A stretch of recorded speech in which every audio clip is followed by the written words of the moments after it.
The breakout of riots in Minneapolis, Minnesota was a powder keg long in the making. The evidence for pre-planning and setting up a situation for a disaster is overwhelming. What you are about to see is part of a 2-year undercover investigation into the leftist radicalization embedded within the climate justice movements, one in particular, the Sunrise Movement. These escalations, these actions can be really, really dangerous. Uprisings, including actions like burning buildings, are legitimate and powerful forms of resistance. So last night, when that police station went up in flames, me and my girlfriend, we poured shots. We were happy. This moment in history is a coin toss between freedom and fascism.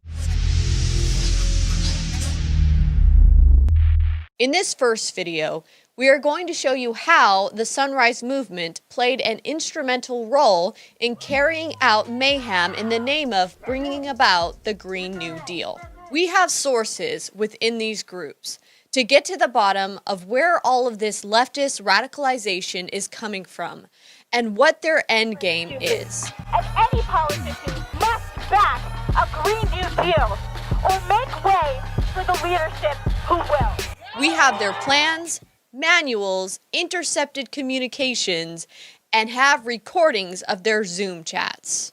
The reason why the screens of these people in the Zoom are blurred is because they are minors.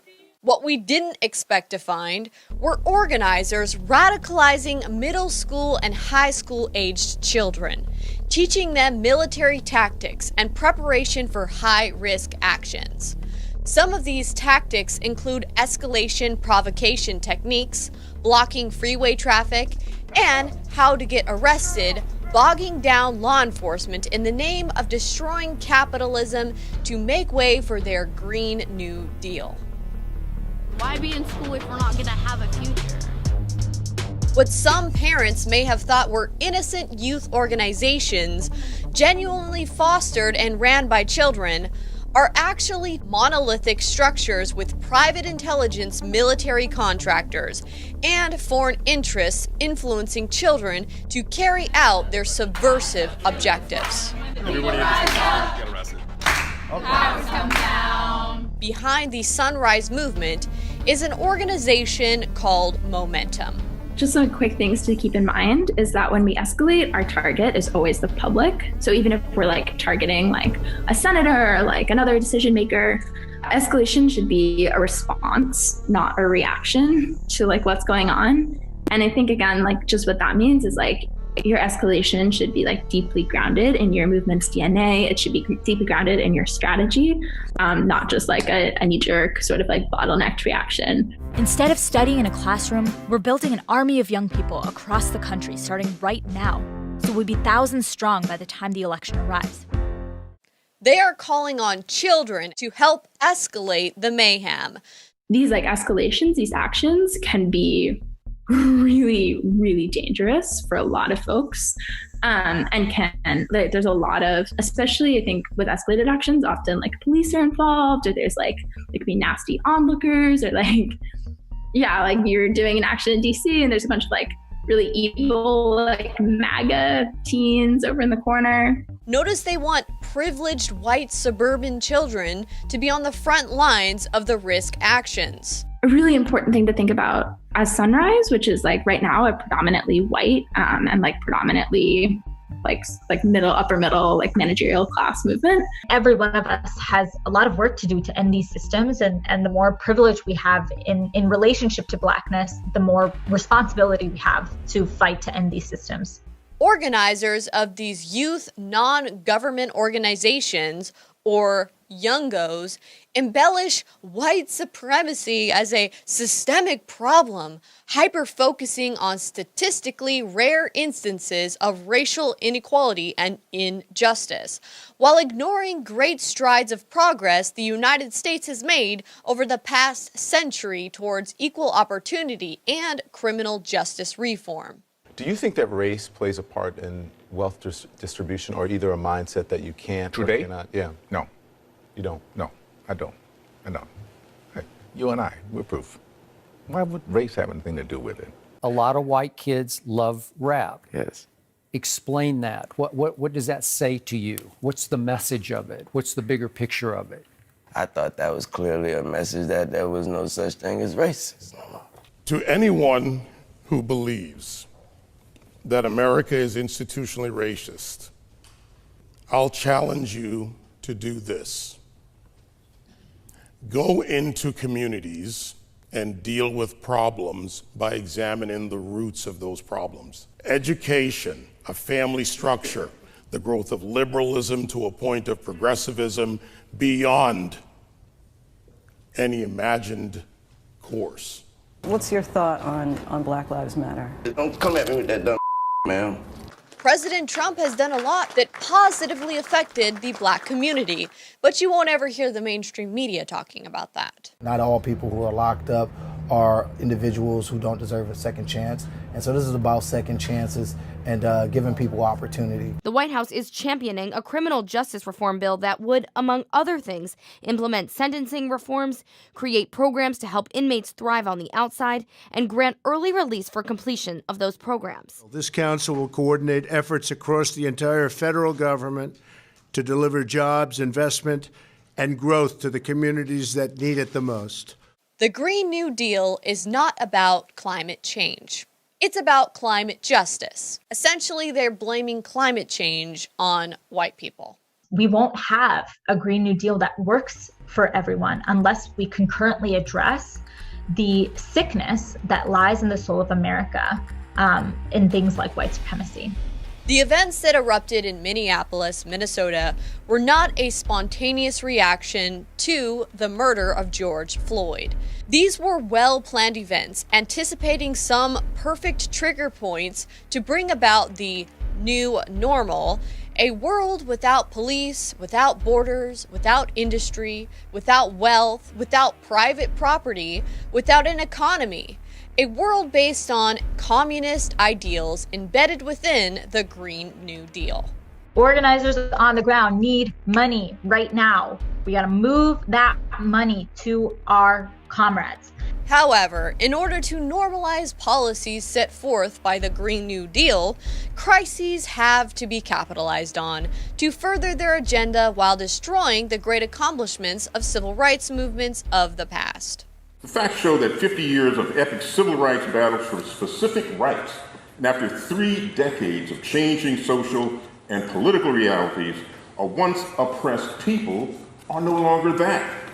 The breakout of riots in Minneapolis, Minnesota was a powder keg long in the making. From abusive police training, utilizing warrior and fear-driven tactics, to key radical players and organizations put in place. And it's khakis and a white shirt covered in swastikas, goes up in flames. Thousands of people here, and the police don't really have it separated between the people pro-Trump and the people against Trump.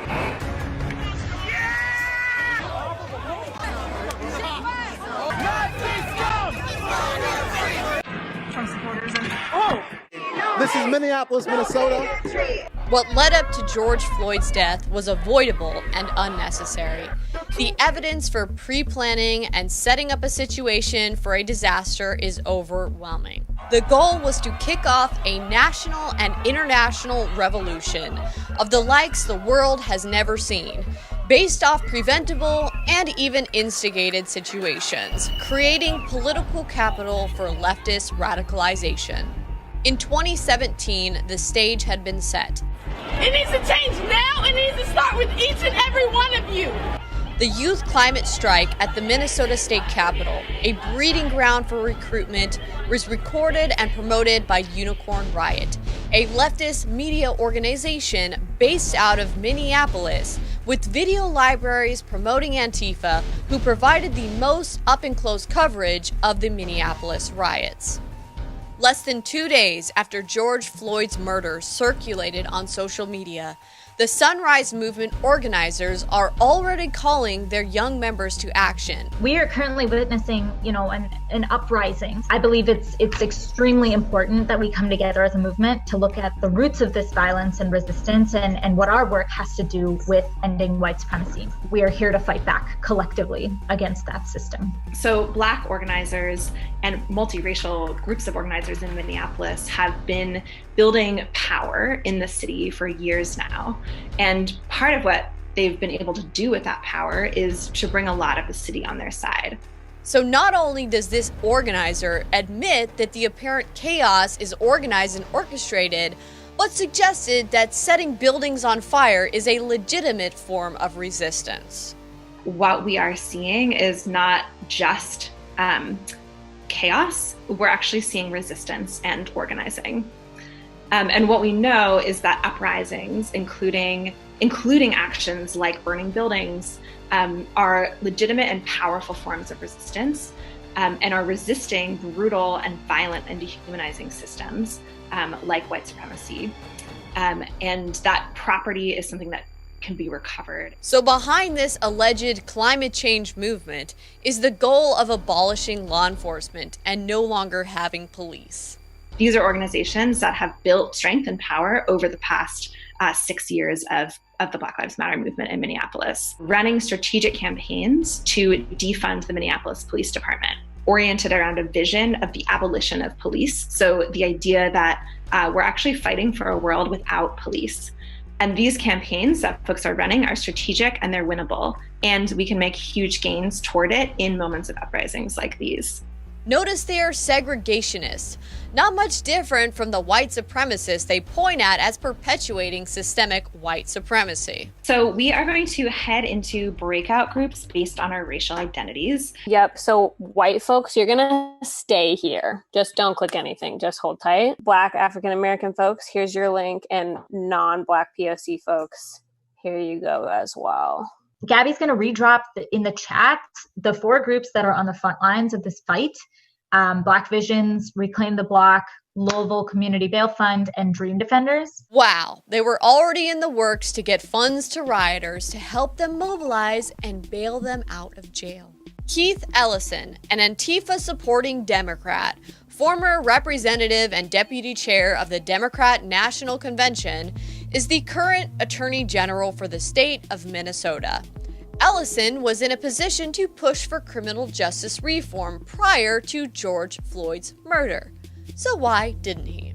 Ilhan Omar, the radical progressive Minnesota representative whose district includes Minneapolis, was alleged to have been seen mingling with Antifa protesters at a Trump rally in Minnesota 7 months earlier with her married boyfriend, Tim Minette. Though the Democrat mayor demanded that brutal police tactics be restricted in Minneapolis, the tactics were allowed to continue.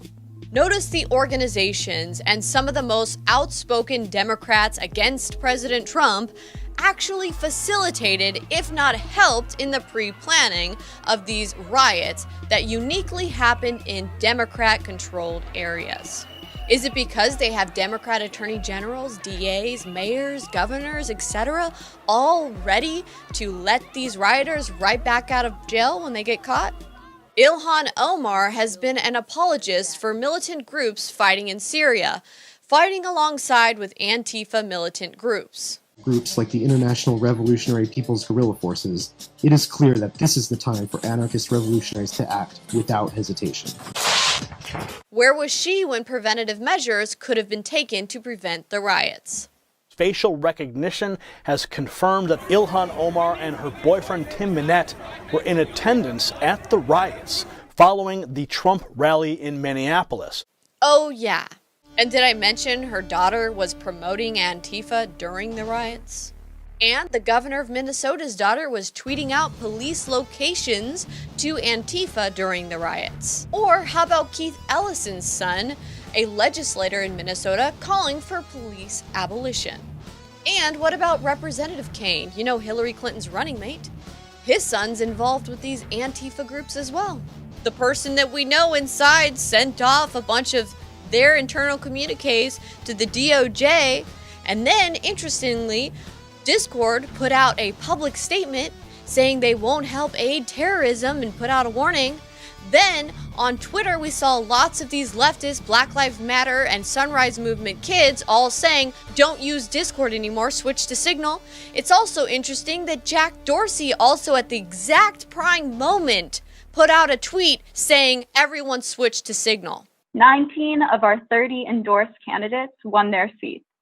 And we endorsed and elected some amazing candidates, including Alexandria Ocasio-Cortez, Ilhan Omar, Ayanna Pressley, and Rashida Tlaib. The same Sunrise Movement organizers that helped get the squad into office also helped set the stage for the mass protests, burning of buildings, escalation of destruction in Minneapolis, and throughout the United States, using George Floyd's death as their trigger moment to launch their communist revolution. On June 1st, after days of riots, burning of businesses, many of which Black-owned, after killings and mob beatings on the street, AOC participated in a private Zoom conference with leadership from the Sunrise Movement, promoting more escalation. You know, there are folks that are dismayed at the violence and at the destruction. When we talk about police abolition, and people say that this is a radical demand, you know what police abolition looks like? It looks like a white, affluent suburb. And when it comes to environmental justice, it's the same thing. And so I just thank each and every one of you for leading that systemic change, for ushering that systemic change. Why did it take so long for the police to file charges and for the district attorney's office to move towards criminal prosecution? There was plenty of video evidence circulating on social media to justify immediate action by local law enforcement. Why? Is it because it allowed for more escalation and shift of blame towards the organizers' true goal, going after President Trump, his supporters, and the American justice system? Why was the graphic video of George Floyd allowed to circulate on social media without age restrictions? Many violent graphic videos and videos committing crimes and promoting criminal activity were allowed to circulate on social media. Why? This stirred the pot, invoking rage and racial division, sparking mayhem across the nation. Social media platforms also served as tools for rioters and looters to communicate, coordinate, and undermine law enforcement's ability to quell the situation. Last night, when that police station went up in flames, me and my girlfriend, we poured shots. We were happy. It was a celebration in this house. Multiple police stations in Democrat-ran areas were set on fire and destroyed. Why? Running strategic campaigns to defund the Minneapolis Police Department, oriented around a vision of the abolition of police. So the idea that we're actually fighting for a world without police. And watch, the charges against the police officers probably won't stick, and another set of race riots will be launched demonizing Trump and his base. Not the Democrat leadership that created this mess. Oh no, white people that foolishly take the bait and grovel thinking that their submission to skin-deep guilt will serve as their penitence for fake racial division. I work for Black Lives Matter. I'm sorry that I scared you. But since I work for that company, my CEO has told me to come out today and to bring you on your knees because you have white privilege. And could you just please apologize for your white privilege? Just apologize? I am. You're a racist? You're a racist? I don't think so. Yeah, whatever. What is a racist, guy? You don't even know what it is. It's not in the dictionary. It's not even an English word, man. It's a game that you play on a street corner.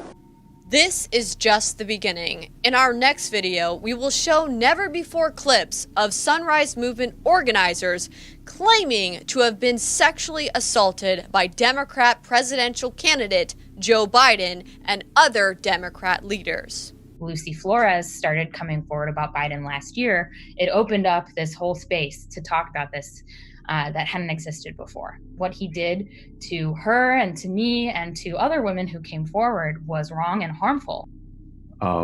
My story is one that I was assaulted by a currently elected Democrat.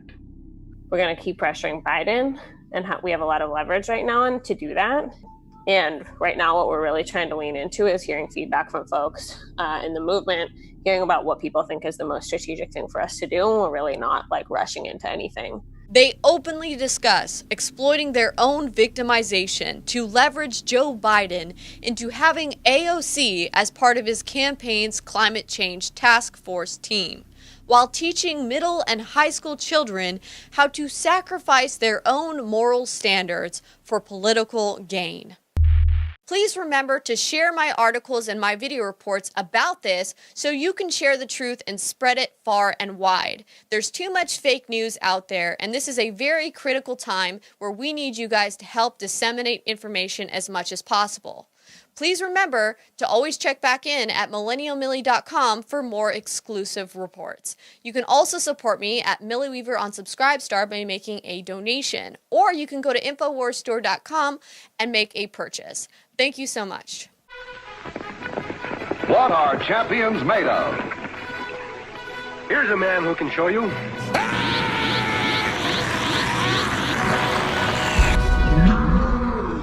888-253-3139, 888-253-3139, 888-253-3139 is the InfoWars Store hotline. 888-253-3139, 888-253-3139, 888-253-3139 is the InfoWars Store hotline. 888-253-3139 is the InfoWars Store hotline. 888-253-3139 is the InfoWars Store. Frank! 888-253-3139 is the InfoWars Store hotline. 888-253-3139 is the InfoWars Store. InfoWarsStore.com is simply the best. InfoWarsStore.com beats out all the rest. 888-253-3139, 888-253-3139, 888-253-3139 is the InfoWars Store hotline. 888-253-3139, 888-253-3139, 888-253-3139. That's InfoWarsStore.com.